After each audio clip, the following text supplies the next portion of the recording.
সাথে বলেছিল যে গুজরাটে আছে আরবের লোক। গুজরাট থেকে কলকাতার বিমানের ভাড়া দুজনের, কলকাতায় হোটেলে রাখা, যাবতীয় খরচা আমার সঙ্গে নিয়ে এখানে দেখা যাচ্ছে 10:30টায় ঢোকার কথা, 12:30টায় নকল আরবের লোক সাজিয়ে এখানে এসছে। আমি যদি সেদিন প্রকাশ করে দিতাম জানার সঙ্গে সঙ্গে এই ইউসুফকে পিটিয়ে মেরে দিত মানুষ।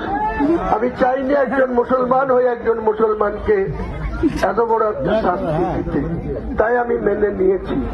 আগামী দিনে এখানে কথা দিচ্ছি, ফেব্রুয়ারি মাসে এখানে বিরাট করে প্যান্ডেল করে গোটা বাংলার 90,000 হাফেজ মৌলানা কারি আর বাংলার বাইরে থেকে আরো 10,000, 1 লাখ লোককে এখানে জমায়েত করব। সেই সঙ্গে আরবের কুরাইশি বংশের একজন ইমামকে নিয়ে এসে পবিত্র মক্কা থেকে নিয়ে এসে এই যে ব্লান্ডার করেছে তার যোগ্য জবাব আমি হুমায়ুন কবির দেব। সেদিনকে